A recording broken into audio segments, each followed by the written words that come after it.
बिस्मिल्लाहिर्रहमानिर्रहीम। अस्सलाम वालेकुम नाज़रीन, उम्मीद है सब खैरियत से होंगे।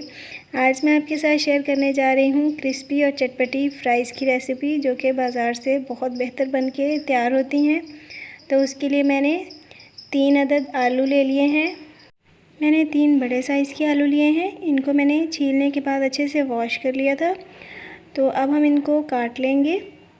तो आलूओं को हमने फ़्राइज़ की शेप में काट लेना है। तो सबसे पहले हम इस तरह इनको थोड़ा मोटा साइज़ में काट लेंगे। तो इस साइज़ में हमने इनको काटना है, क्योंकि फ़्राइज़ आमतौर पर इसी साइज़ की होती हैं। तो अब हम इनको लंबाई के रुख फ़्राइज़ बना लेंगे। छोटे रुख हमने इनको नहीं काटना, क्योंकि उस तरह फ़्राइज़ छोटी छोटी बन जाएंगी। तो इनको हमने लंबे रुख काटना है। तो सारी फ़्राइज़ हमने इसी तरह कट कर लेनी है।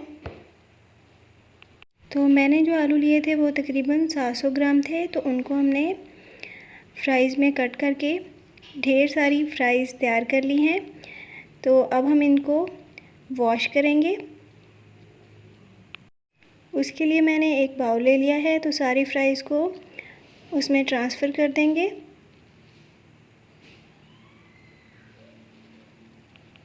अब हम इनमें पानी ऐड करेंगे और हाथ की मदद से फ़्राइज़ को अच्छे से वॉश कर लेंगे।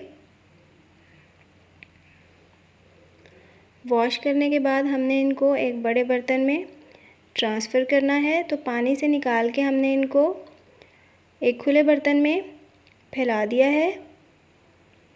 तो फ़्राइज़ को अच्छे से फैलाने के बाद इसके ऊपर तकरीबन 3 टेबलस्पून हमने कॉर्नफ्लोर ऐसे ही फैला देना है। और उसके बाद हम ऐड करेंगे 2 टेबलस्पून चावल का आटा। और चावल का आटा भी हमने ऐसे ही सारी फ़्राइज़ के ऊपर अच्छे से फैला दिया है। और अब हम ऐड कर रहे हैं नमक टेस्ट के अकॉर्डिंग। और साथ मैंने तकरीबन ½ teaspoon red chilli powder add कर दिया है, 1/4 टीस्पून काली मिर्चों का पाउडर। तो ये मसाले ऐड करने के बाद हमने फ़्राइज़ को हाथों की मदद से अच्छे से मिक्स करना है, ताकि सारे मसाले और जो पाउडर हमने ऐड किए हैं वो फ़्राइज़ के ऊपर एक लेयर की सूरत में अच्छे से फिक्स हो जाए।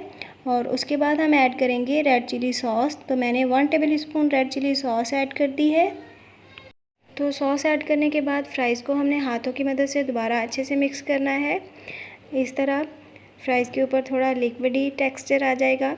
तो अब दोबारा हमने थोड़ा सा तकरीबन 1 टेबलस्पून कॉर्नफ्लोर और 1 टेबलस्पून चावलों का आटा दोबारा इनके ऊपर लगाना है, ताकि ये थोड़ा सा ड्राई हो जाए और मसाला अच्छे से फ़्राइज़ के साथ चिपक जाए। और यहाँ पे नए नाज़रीन से गुजारिश है कि प्लीज़ मेरे चैनल को सब्सक्राइब करें और साथ लगे हुए बेल आइकन को प्रेस करें, ताकि नई वीडियोज़ के नोटिफिकेशंस आपको मिलते रहें और मुझे हौसला।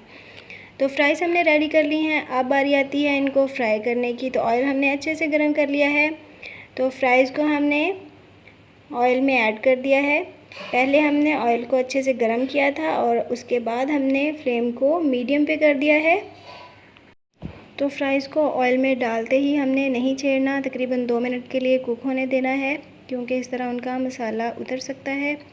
तो 2 मिनट के बाद हमने इनकी साइड चेंज की थी। तो 4 से 5 मिनट के लिए मीडियम फ्लेम पे फ्राई करने के बाद फ़्राइज़ हमारी तैयार हैं। बहुत अच्छा सा गोल्डन कलर आ चुका है। तो अब हम इनको डिश आउट करेंगे। तो बाकी सारी फ़्राइज़ को भी हमने इसी तरह तैयार कर लेना है।